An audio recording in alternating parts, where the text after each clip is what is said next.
659 करोड़ की 222 विकास परियोजनाओं का मुख्यमंत्री ने किया लोकार्पण और शिलान्यास। संभल हिंसा के बाद पहली बार संभल पहुंचे सीएम योगी आदित्यनाथ। उत्तर प्रदेश के मुख्यमंत्री योगी आदित्यनाथ गुरुवार संभाल जिले के बहजोई पहुंचे, जहां उन्होंने 659 करोड़ की 222 विकास परियोजनाओं का लोकार्पण और शिलान्यास किया। इस दौरान एक विशाल जनसभा को संबोधित करते हुए उन्होंने संभाल की धार्मिक विरासत के संरक्षण, ऐतिहासिक अन्यायों और राजनीतिक विरोधियों पर तीखे हमले किए। सीएम योगी ने संभल को हिंदू आस्था का प्रतीक चिन्ह बताते हुए विदेशी आक्रांताओं, कांग्रेस और सपा को निशाने पर लिया और चेतावनी दी कि संभाल के साथ पाप करने वालों को उनके पापों की कड़ी सजा मिलेगी। उनके भाषण में सभा उपस्थित हजारों लोगों को जोश से सराबोर कर दिया। मंच से संबोधित करते हुए यूपी के सीएम ने कांग्रेस और सपा पर जमकर सियासी निशाना साधा। उन्होंने कहा कि कांग्रेस ने यहाँ सामूहिक हत्याएं कारण और उसके चेले के रूप में सपा ने हथियारों को बचाने का कार्य किया। उन्होंने कहा कि सनातन धर्म के पवित्र स्थलों को अपवित्र करने वालों को इसकी कीमत चुकानी पड़ेगी। इसके साथ ही मुख्यमंत्री ने नवजात बच्चों का अन्न प्रशासन संस्कार संपन्न कराया। कार्यक्रम स्थल पर लगी प्रदर्शनी और संभल में उत्खनन के दौरान प्राप्त हुए पुरातात्विक वस्तुओं का भी मुख्यमंत्री ने अवलोकन भी किया। इसके साथ ही मुख्यमंत्री ने जिलाधिकारी कार्यालय और एकीकृत आवासीय भवनों का विधि विधान से शिलान्यास किया। मुख्यमंत्री ने लंबे समय से चली आ रही जिला मुख्यालय की मांग को भी स्थायी मुख्यालय की सौगात दी। इस दौरान उत्तर प्रदेश सरकार के माध्यमिक शिक्षा मंत्री गुलाब देवी ने मंच से सीएम योगी से संभल का नाम बदलने जाने की मांग की। अपने संभल दौरे के दौरान मुख्यमंत्री योगी आदित्यनाथ ने उच्च अधिकारियों के साथ बैठक कर आवश्यक दिशा निर्देश भी दिए। जब काशी विश्वनाथ मंदिर के पुनरुद्धार का कार्य लोक माता अहिल्याबाई होलकर ने किया था, उसी समय भगवान सोमनाथ के मंदिर का, चाहे भगवान सोमनाथ का मंदिर सौराष्ट्र गुजरात का हो या काशी में भगवान विश्वनाथ का मंदिर, ये क्रूर आक्रांताओं की बर्बरता के शिकार हुए थे। उनका पुनरुद्धार करने का काम, यह कार्य भी लोक माता अहिल्याबाई होलकर ने किया था। तो साथ ही साथ उन्होंने संभल के इन तीर्थों के पुनरुद्धार का भी काम किया था। आज भी आप देखते होंगे लोक माता अहिल्याबाई होलकर ट्रस्ट के द्वारा तमाम तीर्थों के लिए कुछ सहयोग किया जाता है, लेकिन अब हमारी सरकार ने तय किया है 68 के 68 तीर्थों को, 19 के 19 कूपों को, परिक्रमा मार्ग के पुनरुद्धार का कार्य अभी डबल इंजन की सरकार उठाएगी। ये हमारा दायित्व भी है, नैतिक कर्तव्य भी है, क्योंकि विकास तभी सार्थक होता है जब वह विरासत के साथ जुड़ती है। ये विरासत का संरक्षण भी है और आने वाले वर्तमान और भविष्य के सुनहरे सपने को उड़ान देने के लिए उन्हें विकास की प्रक्रिया से जोड़ने का एक अभियान भी है। आज आप देखते होंगे काशी विश्वनाथ धाम प्रधानमंत्री मोदी जी के कर कमलों से जो भव्य स्वरूप प्राप्त किया है, आज काशी में कोटि कोटि भारतवासी आकर के, सनातन धर्मावलंबी आकर के आस्था के साथ साथ वहां के विकास को एक नई ऊंचाई पे पहुंचा रहे हैं। 500 वर्षों के बाद अयोध्या में श्री राम जन्मभूमि में भगवान श्री राम के भव्य मंदिर के निर्माण बनने के साथ ही एक नई अयोध्या के दर्शन हमें अयोध्या धाम में होते देखने को मिलते हैं। बहनों और भाइयों, अगर काशी में और अयोध्या में हो सकता है तो संभल में क्यों नहीं? संभल भगवान कल्की और हरिहर के इस पावन धाम के पुनरुद्धार का कार्य क्यों नहीं? और उसी दायित्व का निर्वहन करने के लिए सरकार आई है आपके पास। सरकार आपके पास आई है आपसे कहने के लिए हम विकास भी कराएंगे, हम लोक कल्याण के कार्यक्रमों को भी करेंगे, बिना भेदभाव के शासन की योजना का लाभ हर गांव, हर गरीब, हर किसान, हर नौजवान को देंगे और संभल जैसी सच्चाई को छुपाने की कुत्सित चेष्टा करने वालों के उन गलत मंसूबों को भी ध्वस्त करने का काम करेंगे। जो भारत और भारतीयता को, भारत की विरासत को कलंकित करने का कार्य करेंगे, उन्हें वह सबक सिखाएंगे। उनकी आने वाली कई पीढ़ियां याद करेंगी कि वह भी किन लोगों से टकराए थे। बहनों और भाइयों, संभल की इसी सच्चाई को आज डबल इंजन की सरकार देश और दुनिया के सामने ला रही है। हमारे पास शास्त्रीय प्रमाण भी है, हमारे पास पुरातात्विक प्रमाण भी है, हमारे पास लोक मान्यताएं भी हैं, और हमें सब कुछ बताने के लिए हमारे पास है। और पुनरुद्धार के उस कार्यक्रम को जिस स्तर पर आगे बढ़ाने का काम हुआ है, आज उसी को एक शुभारंभ करने के लिए मुझे सावन मास में, देखो विष्णु का अवतार है, होने वाला है, तो भगवान विष्णु के इस संभावित अवतार की भूमि को, भगवान कल्कि के इस पावन धरा को श्रावण मास में, यानी भगवान शिव का महीना है, तो हरि का भी और हर का भी एक साथ समन्वय आज यहां पर हो रहा है। इसलिए हम लोग आज यहां पर आए हैं।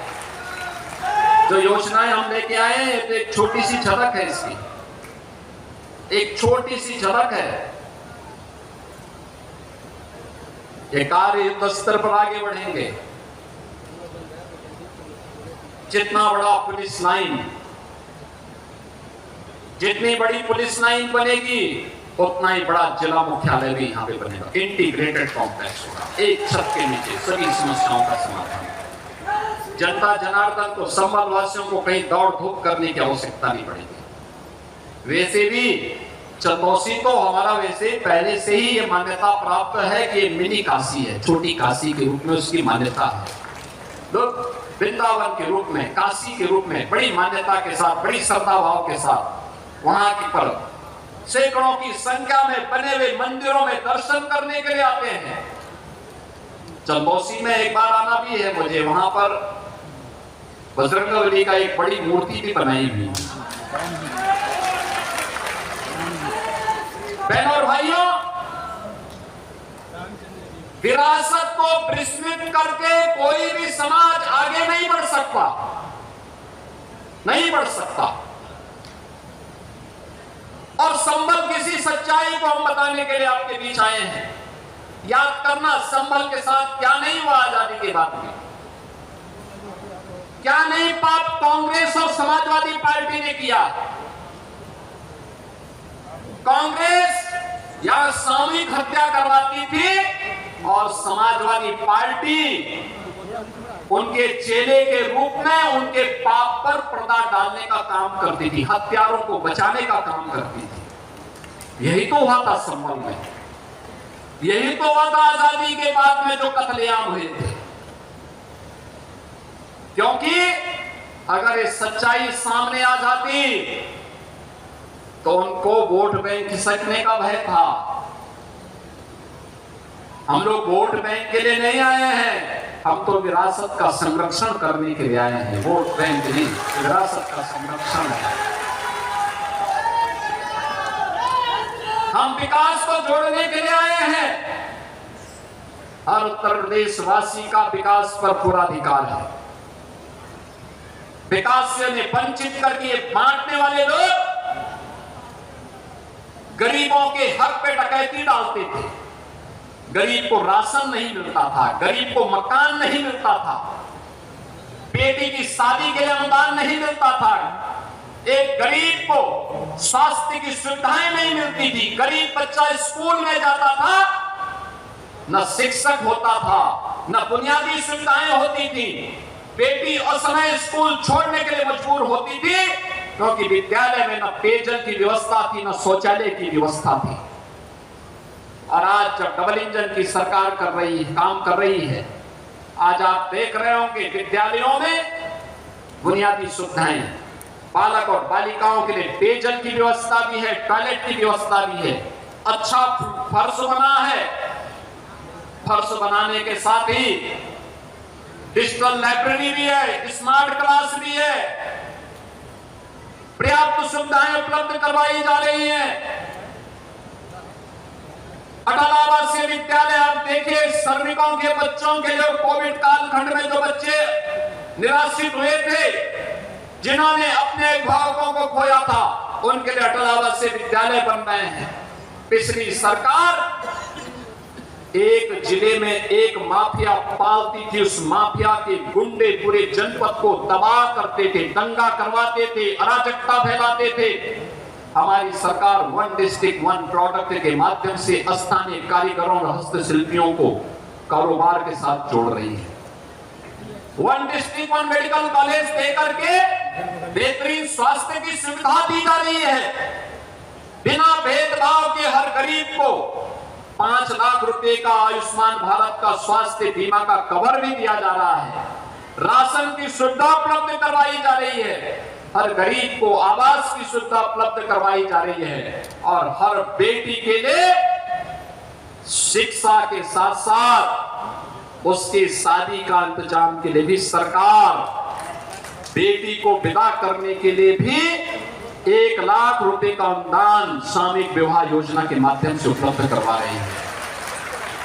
युवाओं के लिए भर्ती के अभियान को भी बिना भेदभाव के आगे बढ़ाया जा रहा है। पिछले 8 वर्ष में 8.5 लाख नौकरी, अभी हाल ही में 60,244 पुलिस की भर्ती की प्रक्रिया को सकुशल संपन्न किया गया। हर जनपद के युवा आए थे, चेहरा नहीं देखा गया, जाति नहीं देखी गई। उत्तर प्रदेश का नागरिक है, उसको अधिकार मिलना ही चाहिए, हर हाल में उसका अधिकार उसे दिया जाना चाहिए।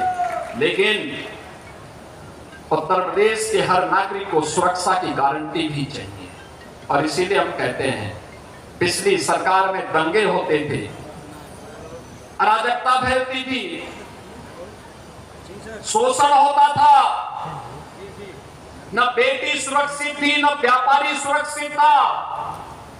आज बेटी भी सुरक्षित है, व्यापारी भी सुरक्षित है, हर उत्तर प्रदेश वासी सुरक्षित है, केवल दंगाई सुरक्षित नहीं है।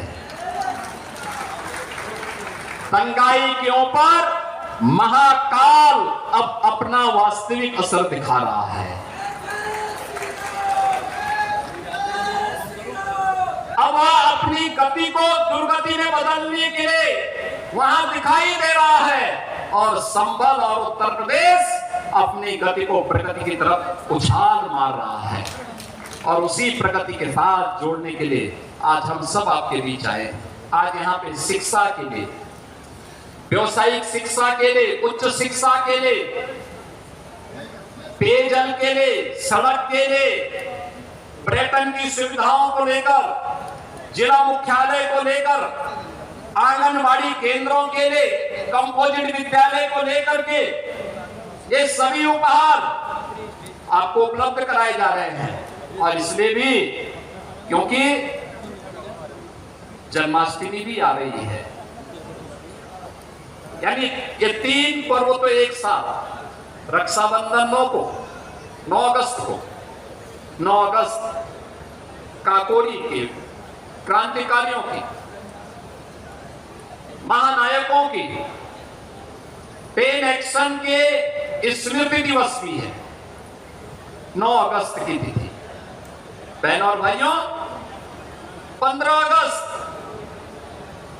अगस्त देश का स्वाधीनता दिवस, प्रधानमंत्री जी ने आह्वान किया है, हर घर पे तिरंगा फहराना है। 13, 14, 15 हर भारतवासी अपने घर के ऊपर भारत के आन शान के प्रतीक तिरंगा लहराने का काम करिए। भारत के आन शान का प्रतीक हमारा तिरंगा है। और साथ ही साथ 16 अगस्त श्री कृष्ण जन्माष्टमी, परित्राणाय साधूनां विनाशाय च दुष्कृताम्, सज्जनों के लिए, सज्जनों के संरक्षण के लिए और दुर्जनों के संहार के लिए भगवान बार बार आते हैं, बार बार आएंगे, और कल की भगवान भी संभल में अवश्य आएंगे। यह संकल्प लेकर के हम सबको आगे बढ़ना होगा।